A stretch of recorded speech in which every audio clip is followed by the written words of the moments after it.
ada keinginan saya untuk gimana sih nasib ini bisa berubah, sehingga pada waktu itu saya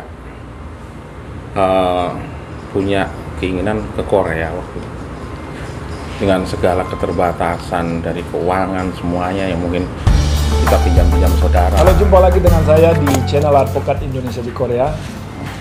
Pada kesempatan kali ini saya akan mengajak bincang-bincang dengan salah seorang mantan pekerja migran Indonesia yang telah sukses menjadi seorang pengusaha di Korea. Beliau adalah Pak Haji Subandi. Dengar-dengar beliau bukan hanya punya usaha di Korea, usaha kuliner dan juga online, tapi juga udah banyak usaha di Indonesia. Sepertinya begitu ini, Pak. Menarik sekali. Lagi diusahakan ya. Nah, untuk sampai ke tahap ini, itu pasti ada banyak proses. Ya. Nah, untuk itu justru bagaimana beliau berjuang dari seorang pekerja migran dan sekarang menjadi pengusaha dan menjadi ketua Asosiasi Pengusaha Indonesia di Korea atau APIMKOR. Kita dengarkan cerita dari beliau pada kesempatan ini. Selamat siang, Pak. Selamat siang, Pak. Terima kasih. Waduh, ini apa yang namanya brand bakso bejo itu kalau di Korea itu sudah trademark ya. Iya. Nah, mungkin Pak Bani bisa cerita dulu. Pasti sampai di level saat ini, ya. Itu nggak tiba-tiba toh. Betul. Pasti ada proses perjuangan. Sangat berjuang sekali. Dan ini yang menarik justru itu yang ingin kita bagikan pada kesempatan kali ini adalah, nah bagaimana kok ceritanya sampai ke Korea itu dulu mungkin, Pak?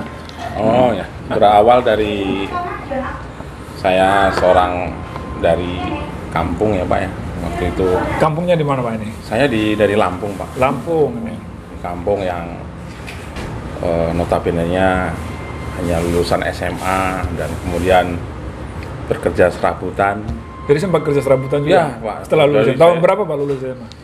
Tahun 95, Pak. 94, 95. Ya, waktu itu. Jadi karena memang untuk keterampilan minim, jadi yang di kampung ya apa saja yang bisa kita kerjakan, Pak.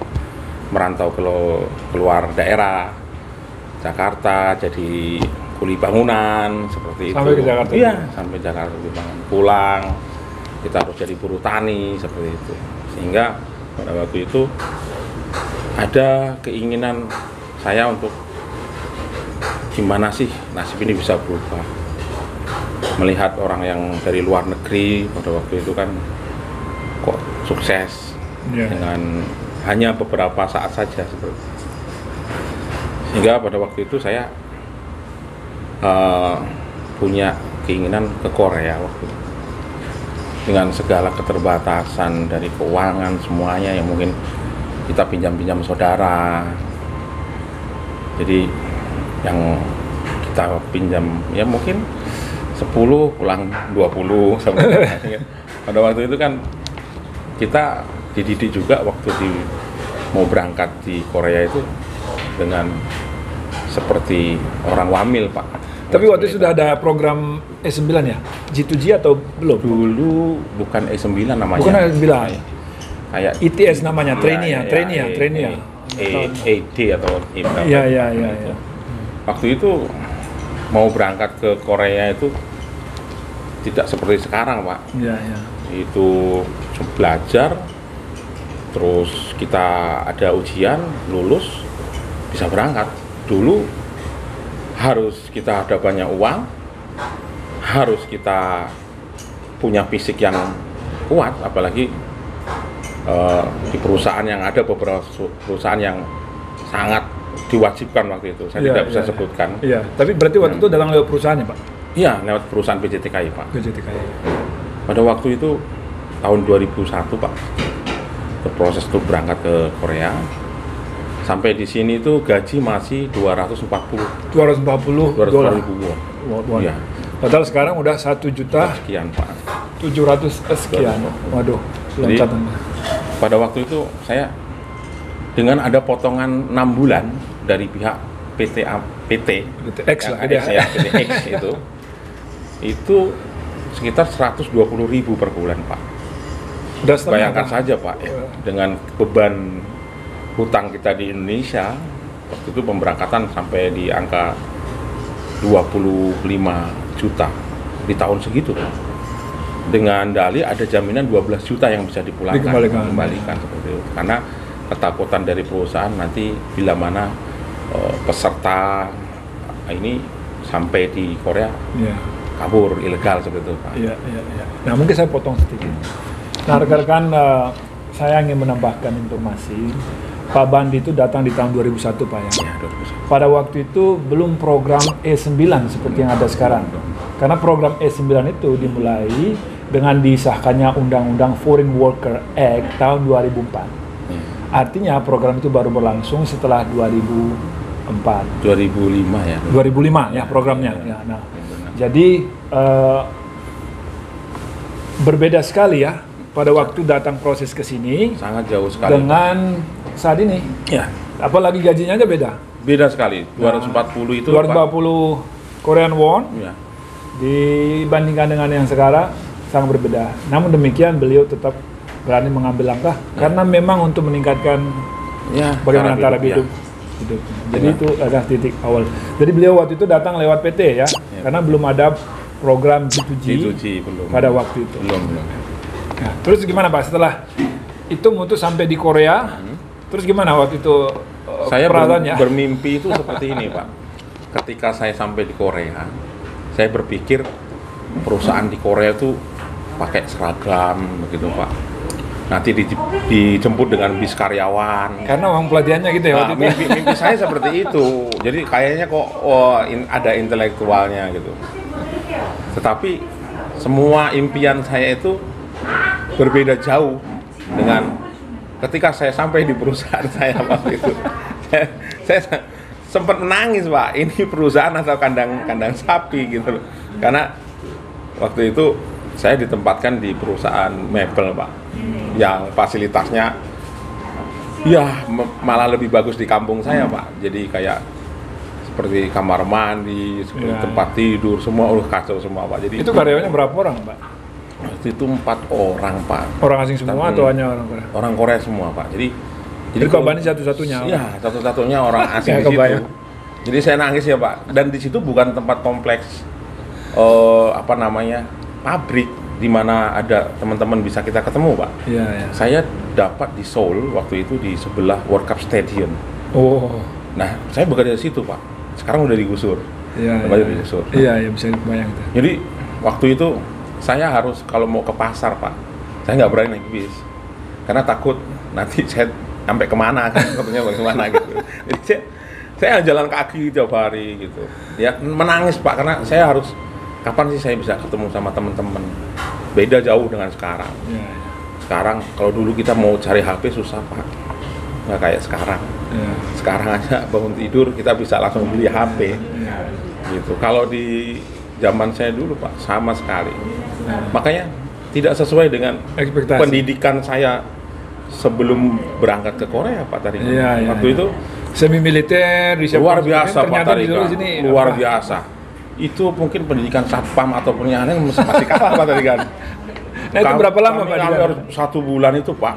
Kami diwajibkan berjemur dari pagi sampai siang Pak. Makan di depan, mungkin ada gamparan, ada. Iya.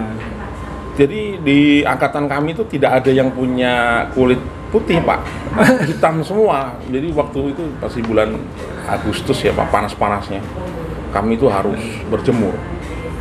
Kepala kami itu suruh menghadap ke matahari terbit Pak, sampai jam 12 siang dan kita makan pun di situ Pak. Jadi fisiknya memang digembleng ya? Betul Pak, sampai kegiatan dimulai itu jam 3:30 pagi sampai jam 12 malam Pak.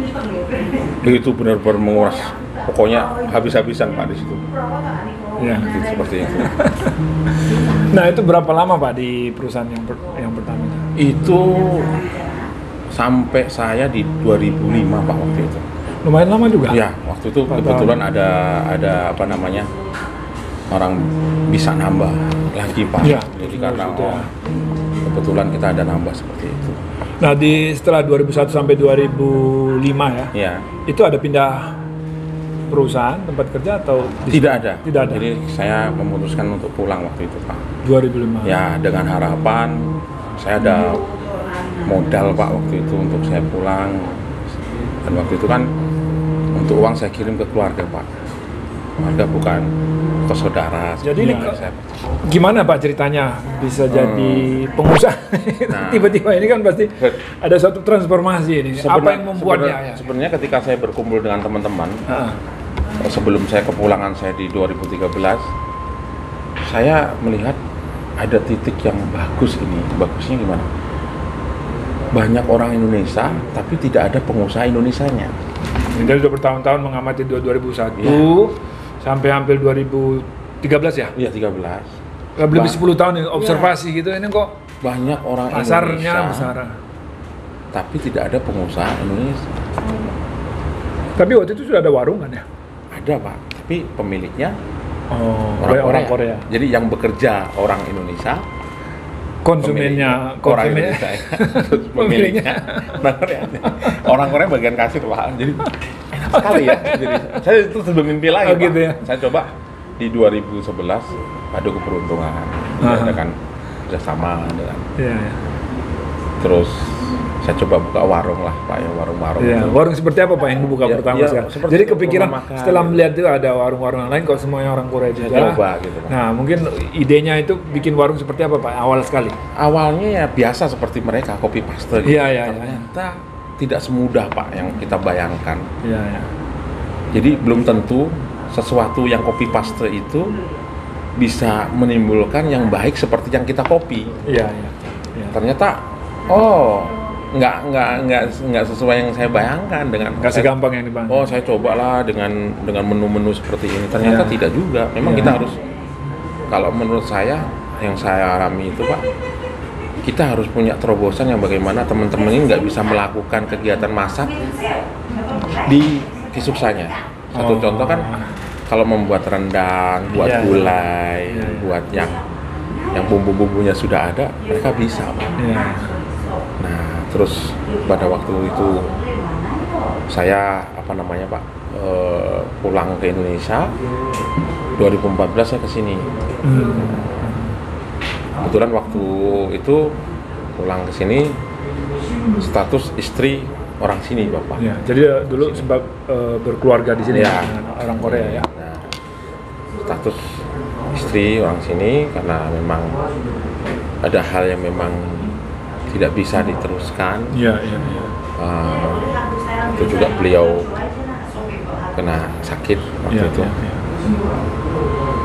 Jadi 2014 beliau meninggal. Iya. Jadi Bandi hanya sedikit menambahkan supaya jangan bingung. Pak Subandi menikah dengan orang Indonesia yang punya keluarga negara Korea. Di sini ya. Tetapi almarhumah itu setelah mengalami sakit, kemudian akhirnya ya beliau tinggal di sini. Jadi visanya beliau pada waktu itu adalah visa sebagai pasangan dari warga negara Korea. Betul, jadi visa. Itu, ya. Namanya di situ visa F. Nah, berarti setelah ditinggal almarhumah, berarti kan sendiri. Ini gimana gitu ya? Nah, itu mungkin apakah pada waktu itu memang sudah ekonominya sudah oke atau justru berada dalam posisi morat-marit, Pak. Morat-marit sekali. Ya, morat-marit dan waktu itu dengan keterbatasan saya, kemudian saya memulai usaha baru bakso, Pak. Jadi, kok kepikir bakso gitu loh ini? Itu tadi, Pak. Karena ada banyak yang lain. Saya coba bakso, mie ayam atau apa gitu. Bakso itu kenapa? Karena ini teman-teman pasti nggak akan bisa gitu.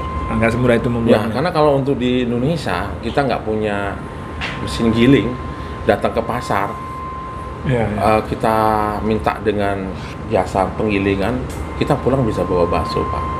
Tapi di Korea kita mau cari jasa penggilingan bakso di mana? Hampir nggak ada waktu itu, Pak. Saya coba dengan gerobak, Bapak, waktu itu. Mungkin di YouTube. Gerobak bakso betul, betul bakso beneran ya, gerobak bakso di Korea. Gerobak bakso benar. Pada waktu itu kita itu sangat gimana, Pak ya? hati karep, bodoh cupet kalau orang Jawa. Apa itu artinya?